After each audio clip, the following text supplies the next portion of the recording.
ठीक है, तो लास्ट क्लास में कितने तरह के स्ट्रेस को देखे हो? बताओ, थोड़ा सा रिवीजन करते हैं लास्ट क्लास में। स्ट्रेस क्या होता है?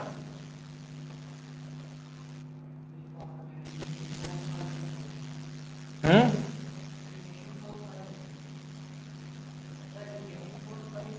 हाँ, regaining force per unit area या restoring force per unit area.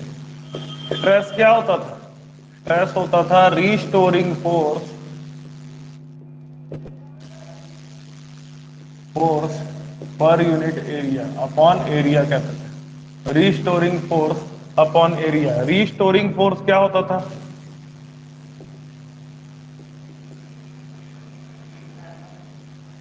क्या होता था?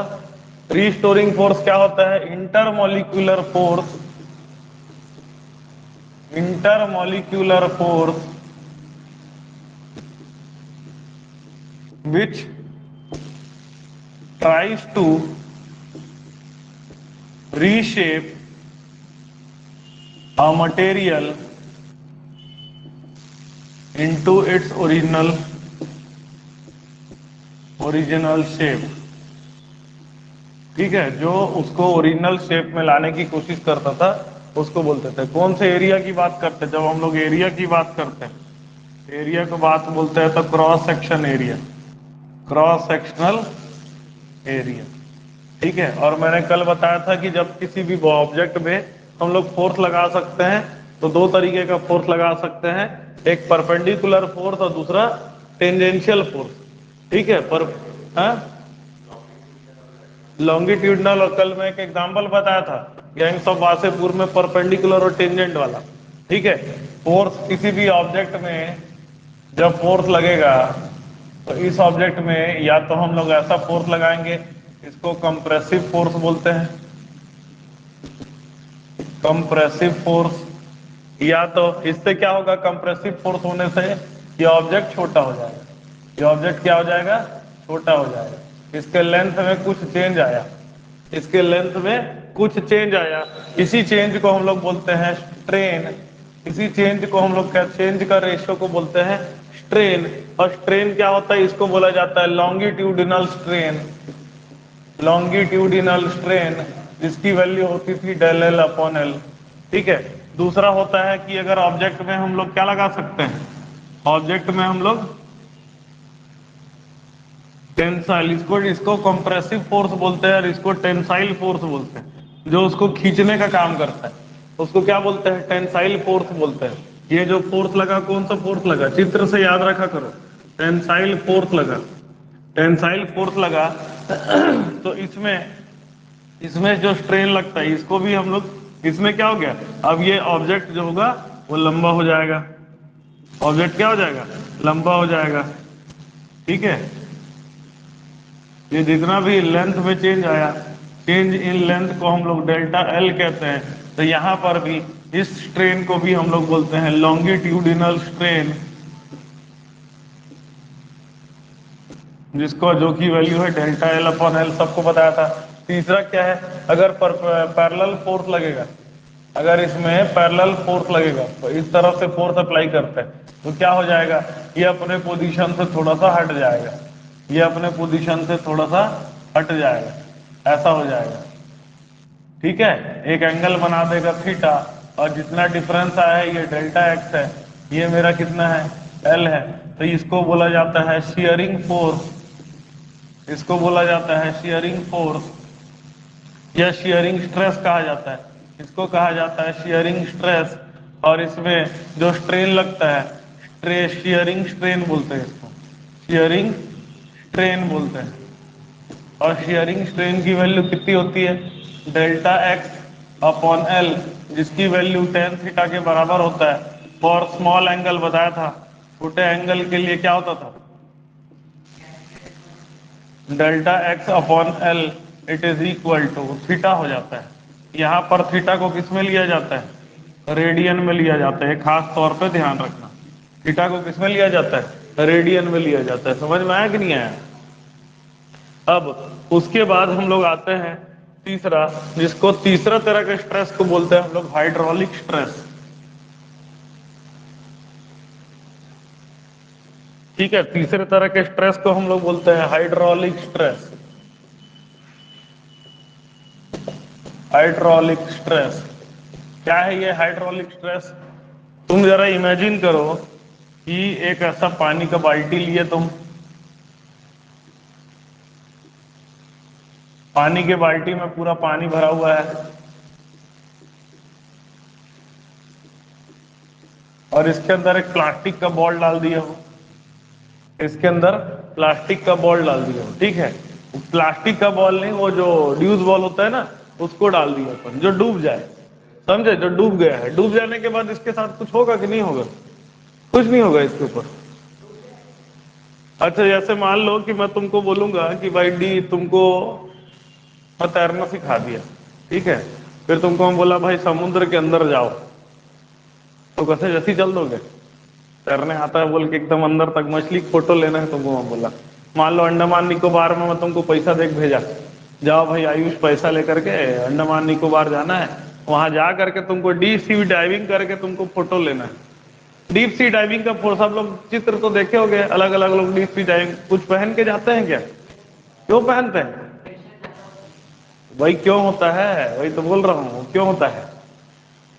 तो अगर प्रेशर होता है तो उसका असर तो इसके ऊपर भी पड़ेगा ना, पड़ेगा कि नहीं पड़ेगा? तो क्या होगा? प्रेशर, देखो प्रेशर क्या चीज है। अभी तुम यहां पर बैठे हो, तुम्हारे ऊपर कोई प्रेशर है इसका? देखो हमेशा हमारे बॉडी में या किसी भी बॉडी में हमेशा प्रेशर, एक टर्म बोलते हैं हम लोग मैकेनिक्स में, एक टर्म होता है जिसको बोला जाता है फ्लूइड। फ्लूइड का मतलब क्या होता है? एनीथिंग विच मूव्स, जो मूव कर सकता है उसको हम लोग बोलते हैं फ्लूइड, ठीक है। Anything which moves. अब समझना बात को, पहले रुक जाओ, पहले बात तो सुन लो। फिजिक्स में लिखना इंपॉर्टेंट नहीं है, समझना इंपॉर्टेंट है, इसलिए पहले सुन लो बात को जो मैं बोल रहा हूं। तो जो भी फ्लूइड होती है, जैसे हवा है, मेरे ऊपर फोर्स लगा रहा है, चारों तरफ से प्रेशर मार रहा है, मेरे अंदर भी एक प्रेशर है, क्यों? क्योंकि मेरे अंदर भी फ्लूइड है कि नहीं? तो मैं भी बाहर की तरफ प्रेशर मार रहा हूं, वो भी मार रहा है, इसके कारण से बैलेंस बना हुआ है, तो कोई दिक्कत नहीं है। प्लेन में चढ़े हो दोनों के दोनों, प्लेन में चढ़ते हो तो कुछ करते हैं प्लेन वाले? जस्ट फ्लाइट से पहले कुछ करते हैं? नहीं करते हैं? नहीं चढ़े हो? प्लेन में जब चढ़ोगे ना तो पहले प्लेन को ना पूरा उसमें हवा भर देते हैं, प्लेन में, समझे, उसके अंदर हवा भरते हैं, समझे, पूरी तरह से उसको हवा दिखेगा कैसे? देखे हो हवा को?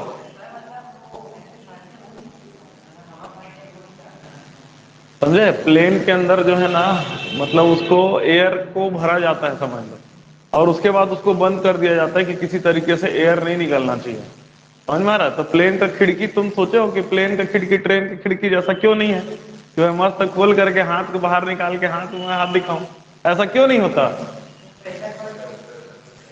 जो है एयर प्रेशर, मतलब अंदर की हवा बाहर चले जाएगी, अंदर में भी हवा है जो बाहर की तरफ प्रेशर मार रहा है, बाहर की हवा अंदर की तरफ प्रेशर मार रहा है, तो इसी कारण से प्लेन टूटता नहीं है। लेकिन जब प्रेशर का, एयर प्रेशर होता है कुछ, प्लेन के अंदर का एक प्रेशर मेंटेन करके रखना पड़ता है, तो वही चीज है।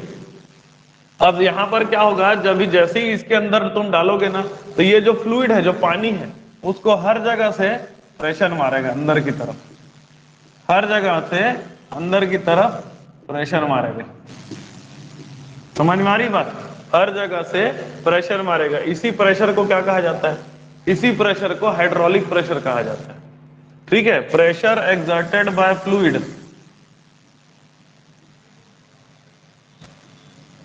Bye fluid on material if it is under the fluid from all direction, सारे के सारे डायरेक्शन से फ्लूइड उसमें प्रेशर मारता है, समझे। इसको क्या कहते हैं? इसको बोलते हैं हाइड्रोलिक स्ट्रेन। इसको क्या कहा जाता है?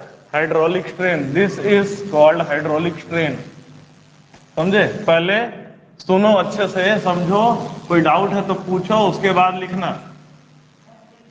नोट्स तुमको हर जगह मिल जाएगा, इंटरनेट में सर्च करोगे तो नोट्स मिल जाएगा। हाँ बोलो। शिप में नहीं होगा, उसमें होगा, सबमरीन में होगा, सबमरीन के अंदर होगा। एक पिक्चर आया है, कौन सा पिक्चर था यार, उसका नाम है गाजी, गाजी अटैक, देखे हो?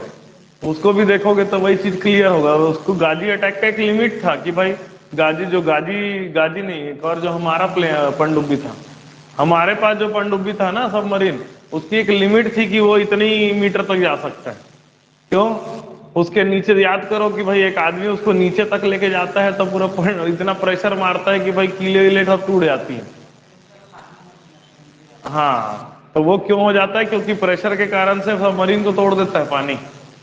समझे? सबका एक लिमिट रहता है। जितना नीचे जाते जाओगे ना, जैसे सी के अंदर जाते जाओगे, अंदर जाते जाओगे ना, तो वो बहुत प्रेशर मारता है। उसी के कारण से डीप सी डाइविंग में वो जैकेट पहन के जाना पड़ता है। तो भाई तुम्हारा आंख कान से सब जगह खून निकल जाएगा। समझ में? माउंट एवरेस्ट में दूर नहीं, माउंट एवरेस्ट में चढ़ने जाओ बिना कुछ पहने, मास्क वास्क लगाए। आंख, कई लोगों को जानते हो, यहाँ जो सिक्किम विक्किम जाते हैं कई लोग, उन लोग नाथुला पास करके एक जगह है, हाइट पे है वो भी काफी, वहां जाते हैं तो वहां पर उनके नाक से खून निकल आता है। अंदर का प्रेशर, बाहर का प्रेशर कम हो जाता है। उसमें क्या होता है, बाहर का प्रेशर कम हो जाता है, अंदर का प्रेशर ज्यादा होने के कारण से नाक मुंह से खून निकलने लगता है।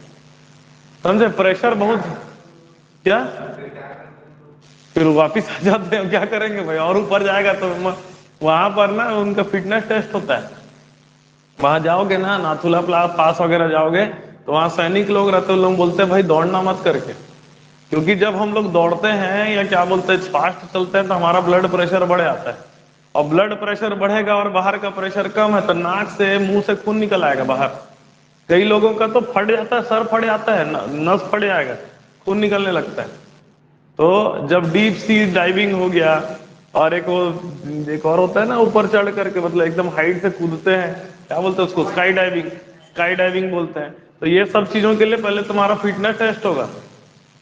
अगर कैलाश यात्रा या क्या बोलते हैं, एक और होता है ना यहाँ पर, कौन सा है, अमरनाथ नहीं बोल रहा हूं मैं, अमरनाथ से नीचे वाले ही बोल रहा हूँ, केदारनाथ यात्रा, केदारनाथ यात्रा करते हैं ना, तो वहां पर चढ़ते चढ़ते थक जाओगे, इतना प्रेशर कम हो जाता है। फिर उसके लिए मतलब क्या है, केदारनाथ वगैरह जाना है या माउंट क्लाइम करना है तो तुमको प्रैक्टिस करना पड़ेगा उसके लिए पहले, नहीं तो नहीं कर पाते हैं।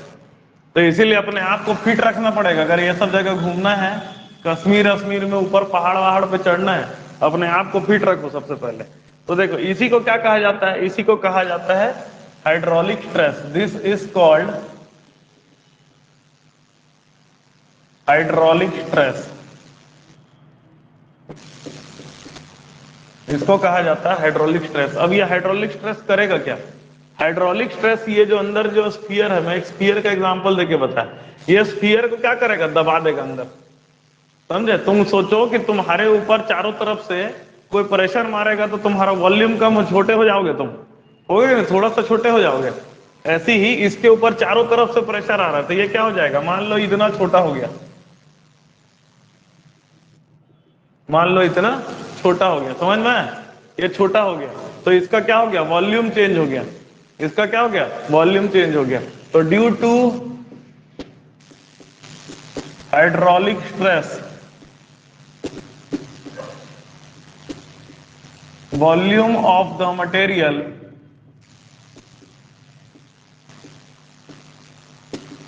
Is change.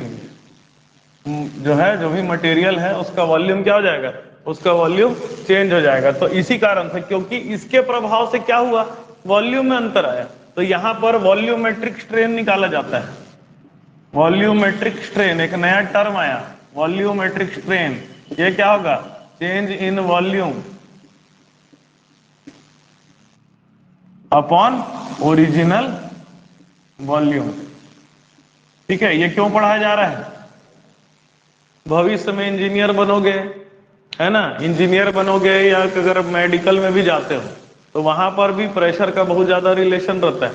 ठीक है? अगर तुमको एरोप्लेन डिजाइन करना है तो तुमको प्रॉपर मटेरियल सिलेक्ट करना है, प्रॉपर मटेरियल सिलेक्ट करोगे इस तरह से कि वो इस ट्रेन को झेल सके या इस स्ट्रेस को झेल सके। तो इसलिए ये volumetric strain delta v upon v आता है, इसको बोलते हैं वॉल्यूमेट्रिक स्ट्रेन। अब लिखो इसको,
हो गया। अब देखो अगला है, अब तीनों को याद रखना, ये तीनों बेस है, समझे, ये तीन चीज बेस है। एक होता है कौन सा स्ट्रेन, लॉन्गिट्यूडनल स्ट्रेन, एक होता है सॉरी लॉन्गिट्यूडनल स्ट्रेस, उसके कारण से स्ट्रेन कौन सा आता है, लॉन्गिट्यूडनल स्ट्रेन, याद रहेगा, लॉन्गिट्यूडनल स्ट्रेस के कारण से आता है लॉन्गिट्यूडनल स्ट्रेन। उसके बाद दूसरा स्ट्रेस कौन सा होता था, शियरिंग स्ट्रेस के कारण से होता था शियरिंग स्ट्रेन, ठीक है। तीसरा होता था हाइड्रोलिक स्ट्रेस, अभी बताया, हाइड्रोलिक स्ट्रेस के कारण से क्या आएगा, हाइड्रोलिक स्ट्रेन, समझ में आया? इसके हिसाब से तीन मॉड्यूलस होते हैं। हुक्स लॉ से पहले मैं मॉड्यूलस बताता हूं। तीन मॉड्यूलस होते हैं, देखो, स्ट्रेस और स्ट्रेन, और तीसरा मॉड्यूलस, ठीक है। इसका नाम क्या है, इसको मैं बता देता हूं, स्ट्रेस स्ट्रेन, और तीसरा हो गया मॉड्यूलस, जिसको इलास्टिक मॉड्यूली बोलते हैं, ठीक है। अब देखो स्ट्रेस कौन सा, पहला वाला स्ट्रेस है लॉन्गिट्यूडिनल, लॉन्गिट्यूडिनल स्ट्रेस, ठीक है। लॉन्गिट्यूडिनल स्ट्रेस दो तरह का होता है, बताया था, एक होता है टेंसाइल और दूसरा कंप्रेसिव, समझ में? लॉन्गिट्यूडिनल स्ट्रेस दो तरह का होगा, एक होगा टेंसाइल और दूसरा होगा कंप्रेसिव, ठीक है। इसके कारण से स्ट्रेन कौन सा होगा, अरे यार हाँ ठीक है ठीक है ठीक है, तो लिखा स्ट्रेस में होगा लॉन्गिट्यूडिनल, ठीक है। इसमें दो होता है, एक होता है टेंसाइल और दूसरा होता है कंप्रेसिव, ठीक है। इसका स्ट्रेन क्या होगा, स्ट्रेन होगा लॉन्गिट्यूडिनल, ठीक है, लॉन्गिट्यूडिनल स्ट्रेन होगा। इसकी वैल्यू क्या होती है, डेल्टा एल अपॉन एल, इसकी वैल्यू क्या होती है, डेल्टा एल अपॉन एल, ठीक है। स्ट्रेस क्या होता है, force divided by area, force divided by area stress होता है। अब इसका मॉड्यूलस को क्या बोला जाता है, इसके मॉड्यूलस को बोला जाता है यंग्स मॉड्यूलस, याद करने का तरीका बता रहा हूं, यंग्स मॉड्यूलस कहा जाता है। मॉड्यूलस का मतलब क्या होता है, मॉड्यूलस का मतलब होता है रेशियो ऑफ, मॉड्यूलस जो होता है ratio of stress and strain, stress और उसके कारण जो स्ट्रेन हुआ, ये स्ट्रेस उसके कारण से जो स्ट्रेन हुआ उसका रेशियो जो होता है ना, इसको मॉड्यूलस कहा जाता है, याद रखना। तो लॉन्गिट्यूडनल स्ट्रेस के कारण से जो लॉन्गिट्यूडनल स्ट्रेन आया उसका रेशियो क्या कहलाएगा, यंग्स मॉड्यूलस कहलाएगा, ठीक है। तो यंग्स मॉड्यूलस को डिनोट किया जाता है गामा से, इसको बोलते हैं गामा, सिंबल जो होता है इसको बोलते हैं गामा। गामा क्या हो जाएगा, लॉन्गिट्यूडिनल स्ट्रेस मतलब force divided by area divided by longitudinal strain मतलब डेल्टा एल अपॉन एल, ठीक।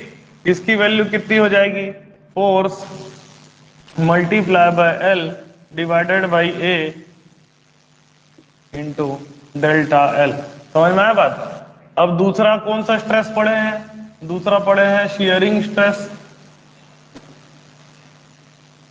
समझ में आया, दूसरा कौन सा पढ़े हैं, शियरिंग स्ट्रेस, ठीक है।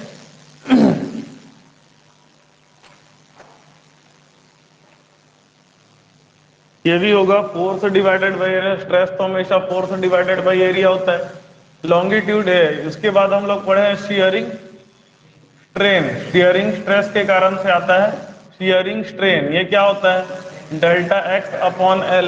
इसके कारण से जो मॉड्यूलस होगा इसको बोला जाता है शियर मॉड्यूलस।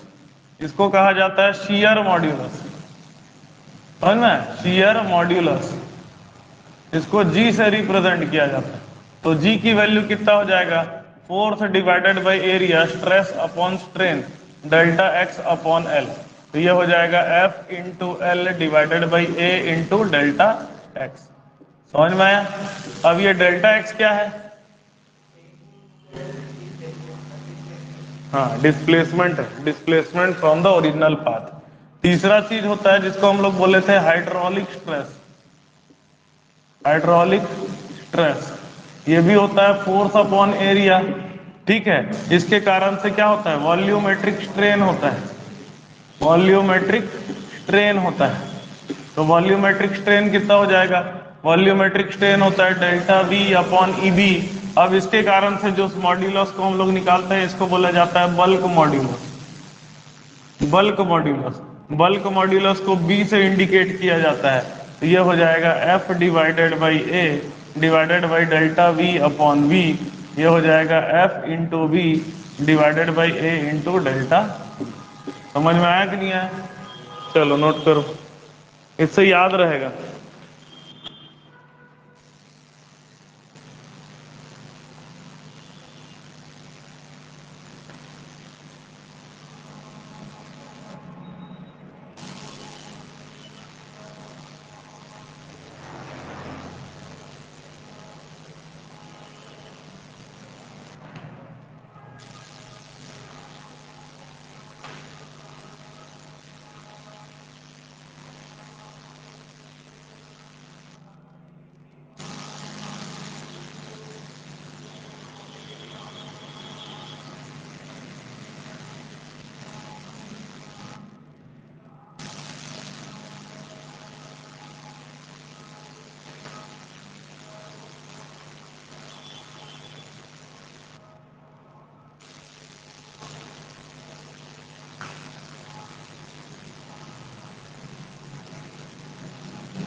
आ गया समझ में?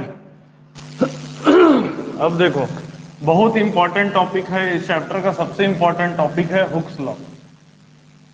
ये सब बेसिक है, टर्म्स हैं। फिर हम लोग आते हैं हुक्स लॉ। देखो इसी को इंजीनियरिंग वगैरह जो करते हैं और ज्यादा डीप में पढ़ते हैं। ठीक है, अभी खाली तुम लोग को इंट्रोडक्शन दिया गया है। इंजीनियरिंग के फर्स्ट ईयर में पढ़ेंगे तो बेसिकली क्या है शुरू से, स्ट्रेस, फोर्स बटे area, strain, change in something divided by original value.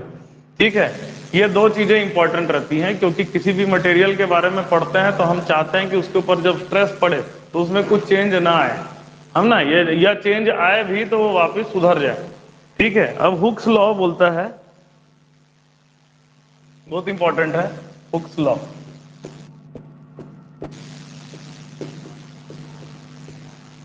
Hooks law क्या बोलता है कि if the stress is low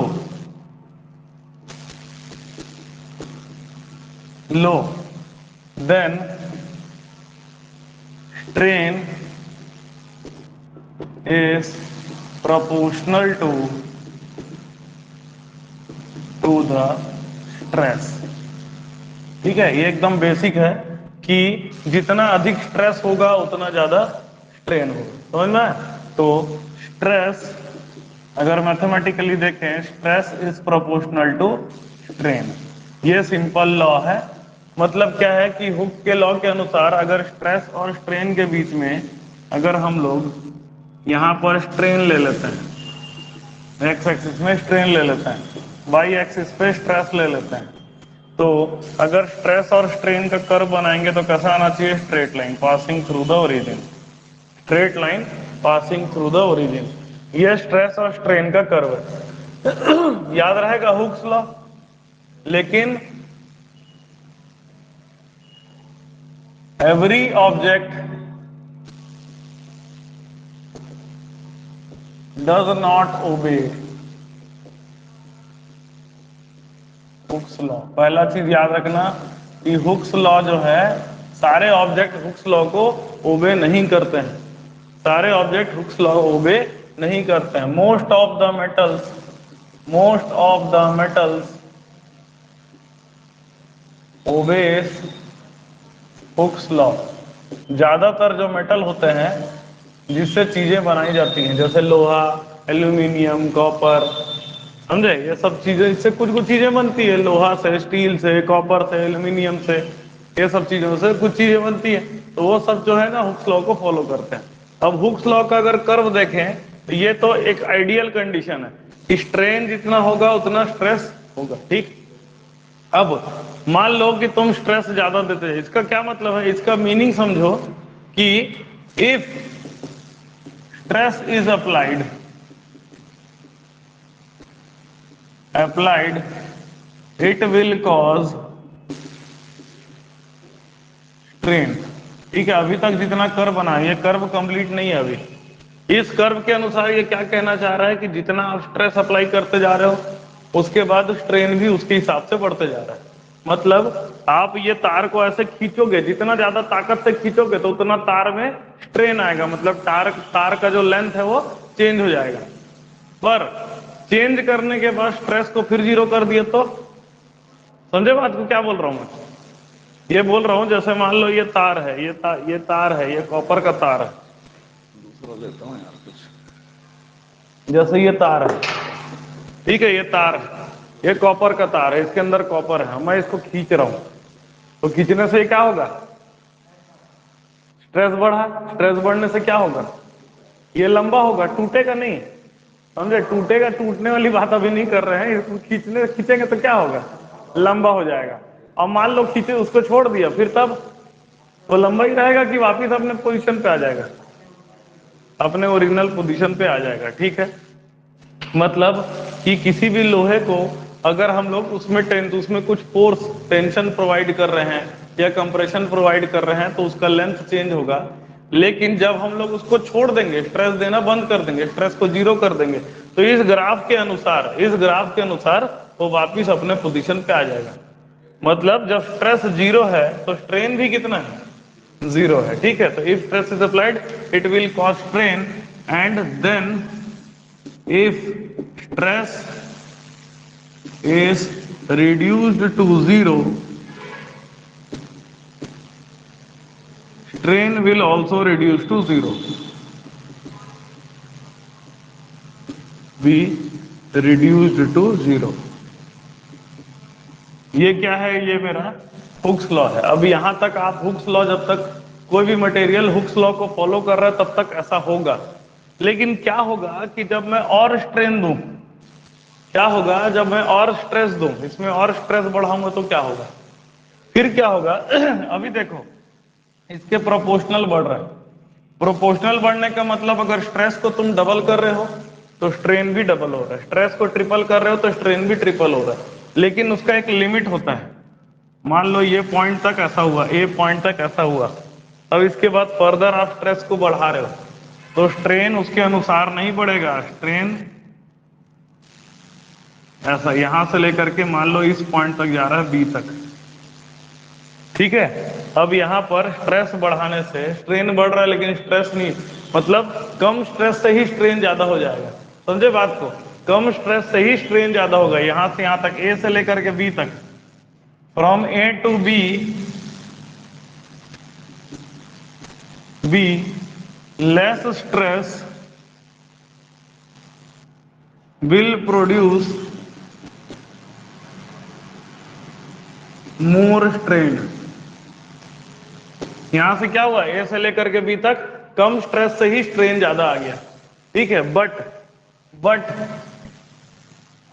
it will reduce to zero if stress is reduce to zero. B तक में क्या होगा कि स्ट्रेस को अगर तुम जीरो कर देते हो तो स्ट्रेन भी जीरो हो जाएगा। इसको कहा जाता है इलास्टिक, क्या कहा जाता है? देखो यहां तक में इसमें आया the strain is temporary, strain is temporary. और जो बी तक का लिमिट है, b point is called elastic limit. B point जो है वो, इसको इलास्टिक लिमिट कहा जाता है। समझ में? इसको इलास्टिक लिमिट कहा जाता है। अब देखो, बी से ज्यादा अगर हम लोग स्ट्रेस देंगे, मान लो इसके आगे जाते हैं और स्ट्रेस दिए तो ये जाएगा बी से लेकर के सी तक। मान लो बी से लेकर के सी तक है, ऐसा समझना बात को। अब क्या हो रहा है? अब देखो, अब स्ट्रेस को जीरो करोगे ना, बी से आगे में अगर तुम स्ट्रेस को बढ़ाए तो स्ट्रेन बढ़ेगा उसमें भी, ठीक है, ज्यादा बढ़ेगा। लेकिन अगर बी से ज्यादा, बी से ऊपर वाले पॉइंट में पहुंच गए ना, तब क्या होगा कि स्ट्रेस जीरो करने से स्ट्रेन जीरो नहीं होगा। जरा तुम सोचो कि लोहा खींच रहे हो, खींच रहे हो, खींचते जा रहे हो, अब क्या हो गया? वो बढ़ा, अब उसके बाद बहुत ज्यादा खींच दिए, तो अब स्ट्रेस को जीरो करने से जो खिंचा चुका है ना वो वापिस नहीं आएगा। आ रही बात समझ में? वो लंबा ही हो जाएगा तार। अब जो खिंचा चुका है वो वापिस अपने ओरिजिनल लेंथ पे नहीं पहुंचेगा। तार जो है, तार हो गया या लोहा हो गया, जो भी हो गया, वो लंबा हो चुका है। तो अब इसको, अब ये क्या हो जाता है? अब इसमें आ जाता है after b the strain is permanent. Strain कैसा हो जाता है? Permanent. It will not reduce to zero, be reduced to zero if stress is zero. अगर स्ट्रेस जीरो हो गया तो स्ट्रेन अब जीरो नहीं होगा। क्लियर है बात? अब इसके आगे और जैसे बढ़ाते जाओगे, थोड़ा सा बढ़ाओगे एकदम इस लिमिट तक पहुंच जाएगा एकदम। अब जो है ना, थोड़ा सा स्ट्रेस बढ़ाने से स्ट्रेन बहुत ज्यादा बढ़ेगा, एक पॉइंट डी तक पहुंच जाएगा। समझे? डी को बोलते हैं, इसको बोलते हैं ultimate tensile strain. At point B D the value of stress is ultimate tensile stress. मतलब कि ये डी के पास में जितना स्ट्रेस है, डी पॉइंट पे जितना स्ट्रेस है, कोई भी मटेरियल अधिकतम उतना ही स्ट्रेस को झेल सकता है। डी पॉइंट पे जितना स्ट्रेस है, कोई भी मटेरियल अधिकतम उतने ही पॉइंट तक स्ट्रेस को झेल सकता है। समझ में आ रही बात? अब इसके बाद क्या होगा, after with further increase of stress, with further increase of stress, stress there is a puncture, puncture point या क्या बोलते हैं इसका नाम मैं भूल जा रहा हूं, इसको क्या बोला जाता है, हाँ fracture, there is a fracture, puncture नहीं फ्रैक्चर बोलते हैं, देयर इज अ फ्रैक्चर। समझे? मतलब क्या है कि अब जो है स्ट्रेन ऑटोमेटिकली कम हो जाएगा और वो ई पॉइंट पर आ करके, इसको ई पॉइंट को कहा जाता है फ्रैक्चर पॉइंट। ई पॉइंट को क्या कहा जाता है, ई पॉइंट को कहा जाता है फ्रैक्चर पॉइंट। मतलब इसके बाद भी अगर हम लोग और खींच दिए और स्ट्रेस दे दिए तो वो मटेरियल टूट जाएगा, वो मटेरियल क्या हो जाएगा, टूट जाएगा। समझ में आ रहा बात? इसको बोला जाता है फ्रैक्चर पॉइंट। अब लार्ज डिफरेंस, लार्ज गैप, इससे देखो एक चीज समझ लेना, large gap between D and E, ये जो पॉइंट डी है और इस ई है, अगर इसके बीच में गैपिंग बहुत ज्यादा है, मतलब ये कैसा मटेरियल है, डक्टाइल मटेरियल। कैसा मटेरियल है, डक्टाइल मटेरियल। ये क्वेश्चन तुमको पूछा जा सकता है, ये क्या है, डक्टाइल मटेरियल है। और small gap between D and E मतलब ब्रिटल मटेरियल है। ब्रिटल मटेरियल क्या होता है, जिसको पीटने से टूट जाता है, जिसको पीटने से टूट जाता है। समझ में आया? तो ये हुक्स लॉ क्या है, देखो हुक्स लॉ तभी तक है जब तक पॉइंट ए तक ना पहुंचो आप। हुक लॉ क्या है, फिर से याद करो, हुक्स लॉ क्या है, stress is proportional to strain. मतलब क्या है, जितना स्ट्रेस बढ़ेगा उतना स्ट्रेन भी बढ़ेगा, ठीक है। लेकिन क्या है, इस पॉइंट तक, इसके बाद अगर आप स्ट्रेस बढ़ाते हो तब क्या है, stress is from A to B, stress is not proportional to strain. अब स्ट्रेस और स्ट्रेन प्रोपोर्शनल नहीं रह जाता, लेकिन बी तक अगर स्ट्रेन को जीरो करेंगे तो स्ट्रेस भी जीरो हो जाएगा, लेकिन कहां, बी तक। बी से आगे करेंगे तो स्ट्रेस जीरो करने से स्ट्रेन जीरो नहीं होगा। समझ में आ रहा है? इसको क्या कहा जाता है, इसको सी को कहा जाता है, बी को कहा जाता है प्रोपोर्शनल लिमिट या यील्ड पॉइंट कहा जाता है। इसको कहा जाता है यील्ड पॉइंट या प्रोपोर्शनल लिमिट भी कहा जाता है। मतलब इसका मतलब यह है कि यहां तक जो बॉडी है वो उसकी इलास्टिसिटी बनी रहती है। इलास्टिसिटी पहले क्लास में बताया था, कल के क्लास में इलास्टिसिटी क्या बताया था, कि ability of any material to regain its position या रीगेन इट्स स्ट्रक्चर, उसको इलास्टिसिटी बोला जाता है। तो कोई भी मटेरियल इलास्टिक कब तक है, बी तक है। बी से ऊपर में वो इलास्टिक नहीं होता, उसमें प्लास्टिक डिफॉर्मेशन हो जाता है, डिफॉर्मेशन आ जाता है। उसका डी जो है मैक्सिमम टेंसाइल स्ट्रेस, किसी में भी डालेंगे तो इतना मैक्सिमम टेंसाइल स्ट्रेस होता है डी पर, उससे आगे करेंगे तो चीजें फ्रैक्चर हो जाती है। क्लियर है? पूरा इससे रिलेटेड जितनी चीजें हैं, जितनी जानकारी है, सब मैं लिख दिया हूं, अच्छे से लिख लो इसको।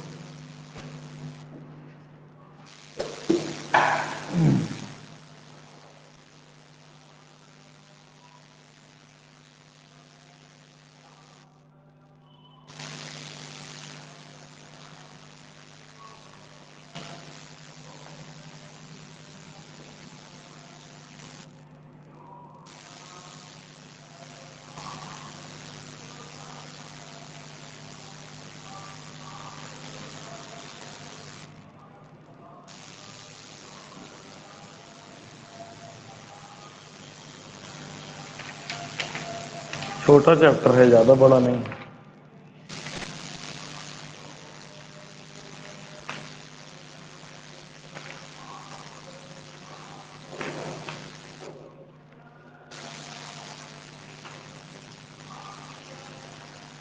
फ्लूइड मैकेनिक्स बड़ा है।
इसको ऐसा नोट कर लेना, इस पॉइंट को, जो इसका जो स्ट्रेस है ना, इसको कहा जाता है सिग्मा वाई। यील्ड पॉइंट वाला जो स्ट्रेस है इसको कहा जाता है सिग्मा पॉइंट, और इसको सिग्मा यू कहा जाता है। सिग्मा वाई क्या चीज है? सिग्मा आई वाई की जो है yield point of stress, yield point stress. और सिग्मा यू क्या है? सिग्मा यू है अल्टीमेट टेंसाइल स्ट्रेस। ठीक है, इसका कैसे चेक करते हैं? एक लोहा लेते हैं, छड़ लेते हैं, उसको दोनों तरफ से खींचते हैं लैब में, और ये लैब वाला ही जो पूरा रिजल्ट आया है, लोहा लेकर के खींचते हैं। इंजीनियरिंग वगैरह करोगे ना तो फर्स्ट ईयर में तो प्रैक्टिकल कराया जाता है, लोहा कैसे खींचा जाएगा, जब तक टूटे नहीं तब तक खींचा जाता है। हाथ से नहीं भाई, हाथ से कैसे खींचोगे तुम लोहा को? इतना है ताकत तुम्हारे पास? भीम हो क्या भाई तुम? हैं? हाथ मशीन से खींचते हैं, दोनों तरफ से खींचते हैं, उसका टेंशन बढ़ाते हैं, मैक्सिमम होता है, सारे पॉइंट को हम लोग करते हैं, कैलकुलेट करते हैं। ठीक है, अगर अच्छे जगह इंजीनियरिंग करोगे तो करवाया जाएगा।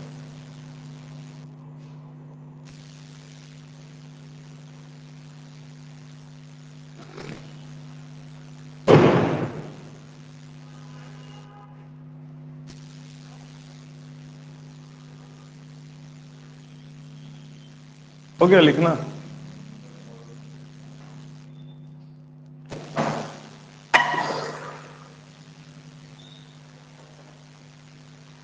ठीक है, फिजिक्स का क्लास इतना ही करते हैं, अब हम लोग केमिस्ट्री पढ़ेंगे।